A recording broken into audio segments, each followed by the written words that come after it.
Welcome to Chefconn Makes Breakfast. And by makes breakfast, I mean reheats breakfast from the fridge, because that's actually what I'm doing. I'm not making anything fresh here.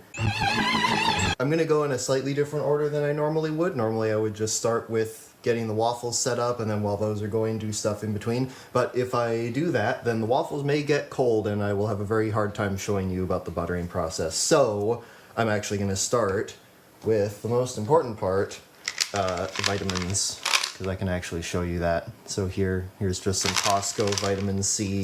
They contain vitamin C. Wow. Multivitamins, right? Got those. They contain all of this stuff. You can probably pause to read that if you really care. There we go, 2 of those. And calcium. It's basically just calcium. Not even basically, it just is. I think all it contains is calcium. So, there. Vitamins prepared. So, more importantly is the actual waffles. So, I'm gonna first move these out of the way. We make our own waffles. I can get you the recipe if you want, but the main point is that they're kind of just regular waffles. If you have Eggos or something, you know, that has like really thin walls, because these are still fairly thick. If you have Eggos, then this kind of won't apply. Usually the holes on those are smaller, and you can kind of just spread over and it'll kind of just work out. Belgian waffles, those things are weird. I mean, basically none of this applies to Belgian waffles, because the idea is that you put fruit in the holes because the holes are so massive, but we don't get those. So once you have your waffles, to try and replicate what you were doing, I'm gonna microwave these, literally 30 seconds. This is a 1200 watt microwave that we have. You know, your mileage may vary if your microwave has a different amount. I mean, of course, if you're using something else, then it'll still vary as well. I'm first going to explain what exactly I plan to do. First of all, butter straight from the fridge. I mean, this is actually margarine, but we basically just use margarine for everything. We very rarely use actual butter. That is reserved for cooking and popcorn. And what I'm going to do is I'm just going to take a little bit. It's going to be pretty thin, like just a kind of a thin bit, you know, going out like that. You'll see when I actually do it. My goal is kind of going to be to spread like around here, here, you know, maybe not in this exact pattern, but like I'm going to try and get these sort of edges, right? I'm not going to try and like hit the holes. The stuff is just going to get in there anyways, because the butter is going to be like however much wide, and it's just going to kind of spread over top of everything. I'm going to try and get enough butter so that it'll be enough for both of these. So I'm just going to go over one and then go over the other. And then once you've done that, that's like the hard part, because the next part is the syrup, right? This is Canada. We got some actual maple syrup here.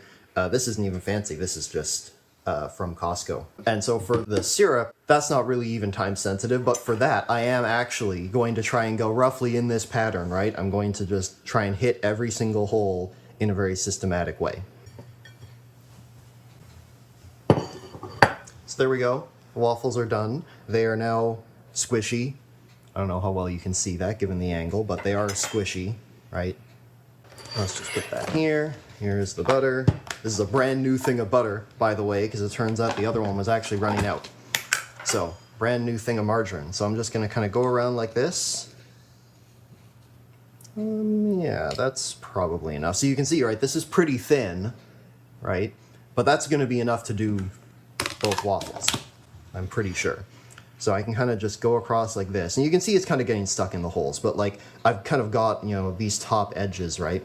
So I can kind of just go, you know, multiple times. And you can see as I do it, it kind of, you know, balls up like this, but that's fine, because really it's just goes across like that. And there we go. So for this stuff that gets kind of stuck, I mean, literally I just shovel it out, put it back on in a different spot if I don't want it there. And there we go. So that looks pretty good. That seems about buttered to me. It's not even a lot, but you know, there you go. And then yeah, next is just the syrup. So usually, I mean, you know, I can be very particular because like, oh, I can see that this waffle has like a hole here. So I probably don't want to spend a whole lot of time pouring in that location because it's just going to go on the plate. And like here as well, here as well. So, you know, sometimes depending on the shape of the waffle, I can, you know, plan something out. Here, probably just going like this is going to be good. That'll probably be good enough. And then I will take this, and you'll see, I will put it on top. right? And then do the second one, and then I can cut the waffle from there, so. Oh, geez, okay, I forgot. This thing is actually pretty full. Okay. That was pretty messy, but whatever. That actually still kind of got where I wanted it to, so. Also kind of didn't realize that it was that full. That does change things. If it's nice and empty, you can tilt it up and have a lot of control over how it goes, but if it is not, then there we go, that's better.